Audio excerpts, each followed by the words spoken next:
حافظ صاحب، آپ کے نظر میں اب پی ٹی آئی کی لیڈرشپ متبادل لیڈر کون سامنے آئے گا اور وہ پارٹی رن کر سکے گا اور سیاسی استحکام پاکستان میں ممکن ہو سکے گا اس کے بعد؟ دیکھیے حقیقتاً تو ہمیں یہ تسلیم کرنا پڑے گا کہ پاکستان تحریک انصاف کے اصل لیڈر سابق وزیر اعظم ہے جو اس وقت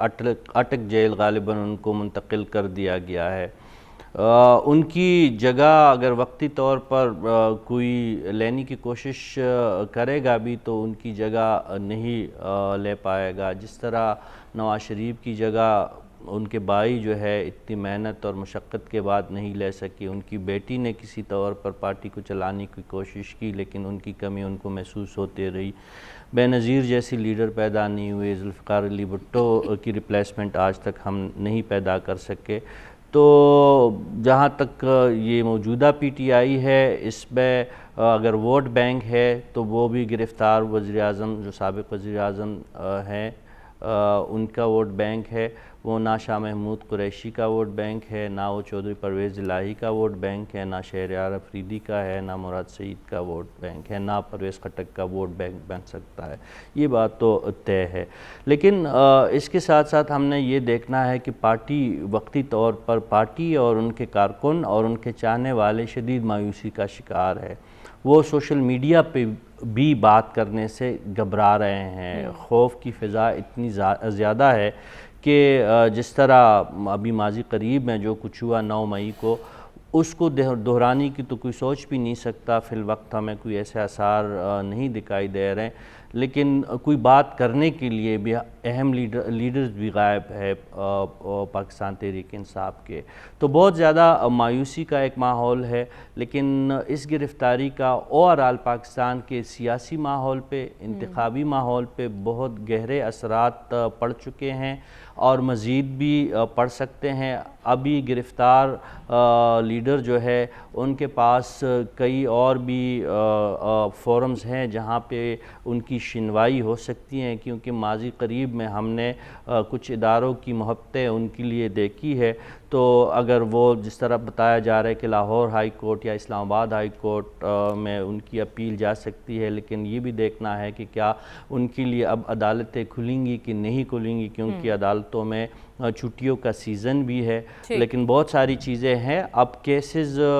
ہمیں یہ بات بھی ذہن نشین ہماری ہونی چاہیے کہ سپریم کورٹ میں یا ہائی کورٹ میں توشہ خانے کے حوالے سے پاکستان تحریک انصاف کی جتنی بھی درخواستیں تھی، تقریباً ساری درخواستیں وہ اس وقت غیر فعال ہو چکی ہیں، کیونکہ ایک ٹرائل کورٹ کا فیصلہ آ چکا ہے اور اس پہ پروگرام سے آنے سے پہلے میری قانونی ماہر سے بات ہو رہی تھی تو انہوں نے یہی بتایا کہ ان درخواستوں کا اب زیادہ فائدہ جو ہے اس فیصلے کے حوالے سے، کنوکشن کے حوالے سے گرفتار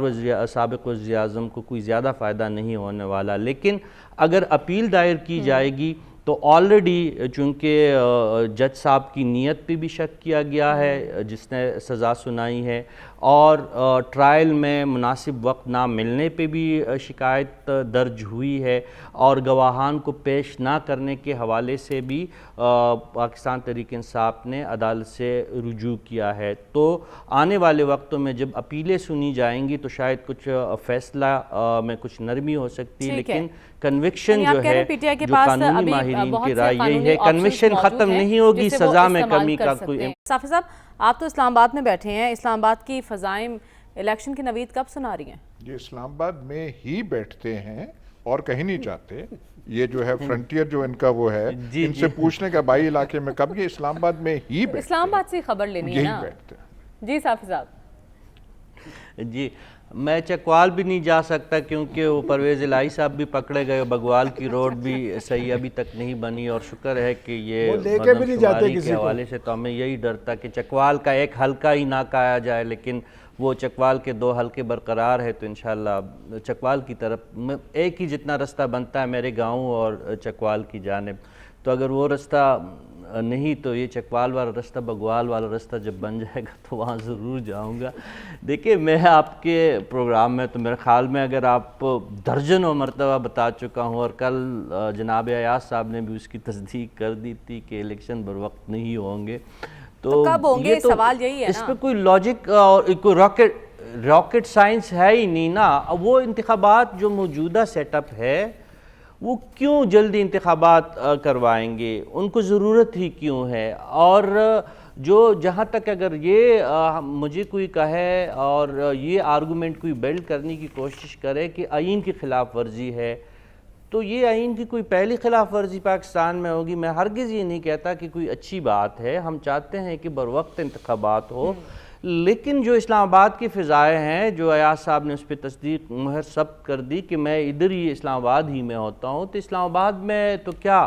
چکوال میں کیا انتخابات کی فضا قائم ہے؟ وہاں پہ جو چکوال کی جو شخصیات ہے اہم، جو پاکستانی سیاست اور پاکستانی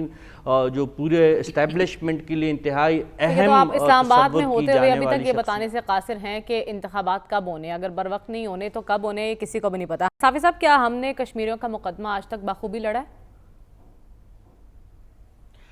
جی، کئی مواقع ایسے آئے ہیں حالیہ دنوں میں۔ اگر میں اس سی او کی بات کروں، G20 کی بات کروں، تو اس میں پاکستان کو بڑی سفارتی کامیابی ملی ہے، اور یہ ہم علامتی طور پر اپنے کشمیری بہن بھائیوں سے اظہار یکجہتی کے لیے یہ دن مناتے ہیں۔ آپ جانتی ہے کہ